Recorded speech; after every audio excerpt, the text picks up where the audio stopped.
প্রচণ্ড গরম পড়েছে, এমন সময় তেল মশলা একদমই খেতে ভালো লাগছে না। তাই একটা গরমের উপযোগী পাতলা ঝোল নিয়ে এসছি সেই একই পটলের একটু অন্যরকম কাঁচা বড়ি দিয়ে পোস্ত বাটা। প্রথমে কড়াইতে সর্ষের তেল গরম করে দিয়ে দিচ্ছি শুকনো লঙ্কা, কালো জিরে আর গোটা পোস্ত ফোড়ন দিয়ে একটু ভেজে নিয়ে একদম খোসা ছাড়িয়ে পাতলা করে কেটে রাখা পটলগুলো দিয়ে ভালো করে ভেজে নিচ্ছি। এবার দিয়ে দিচ্ছি প্রয়োজন মতন লবণ আর হলুদ দিয়ে আবারও খানিকক্ষণ ভেজে নিচ্ছি। এখানে মুগের ডাল সেদ্ধ করে নিয়েছি, লবণ ছাড়া হালকা রোস্ট করে সেটাকে সেদ্ধ করে নিয়েছি। এবার এটা জল শুদ্ধই আমি পটলে দিয়ে দিলাম, দিয়ে খুব ভালো করে নেড়ে মিশিয়ে নিচ্ছি। এখানে ছোলার ডাল আর মটর ডাল একসাথে করে ভিজিয়ে রেখেছিলাম, সেটা ফুলে গেছে।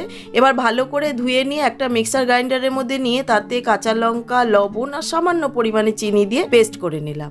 ডালের পেস্টটাকে একটা বাটির মধ্যে নিয়ে তাতে দিয়ে দিলাম গোটা পোস্ত, দিয়ে খুব ভালো করে ফেটিয়ে নিচ্ছি। এইবার দেখুন কড়াইয়ের মধ্যে ঝোলটা হালকা ফুটে উঠেছে, ছোট্ট ছোট্ট করে বড়ি দিয়ে দিচ্ছি। এখন অনেকেরই মনে হতে পারে বড়িটা হয়তো গলে যাবে, ডাল হয়ে যাবে, কিন্তু না, এটা ম্যাজিক করে পরে শক্ত হয়ে যাবে। বড়িটা দেওয়া হয়ে গেছে, এখন আর কোনো অবস্থাতেই নাড়া যাবে না। এবার আমি 3-4 মিনিটের জন্য ঢাকা দিয়ে দিলাম।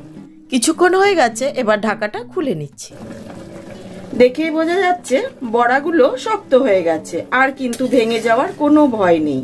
আর ডালটা মোটামুটি সেদ্ধই ছিল, যেটুকু বাকি ছিল সেটুকু কিন্তু সেদ্ধ হয়ে গেছে। দেখুন এইরকম হয়েছে। এইবার এর মধ্যে আমি দিয়ে দেব পোস্তটা দুটো কাঁচা লঙ্কার অল্প একটু লবণ দিয়ে বেটে রেখেছিলাম, সেটা দিয়ে দিলাম। সাথে দিয়ে দিচ্ছি পাতলা করে কেটে রাখা টমেটো, চেরা কাঁচা লঙ্কা দিয়ে খুব ভালো করে নেড়ে মিশিয়ে কিছুক্ষণ ফুটিয়ে নিয়ে ওপর থেকে কাঁচা সর্ষের তেল ছড়িয়ে গ্যাসটা অফ করে একটি সার্ভিং বলে সার্ভ করে দিচ্ছি। পটল পোস্ত তো আমরা খেয়েই থাকি, তবে এইভাবে একবার ট্রাই করবেন, স্বাদটা কিন্তু সত্যিই অন্যরকম লাগবে।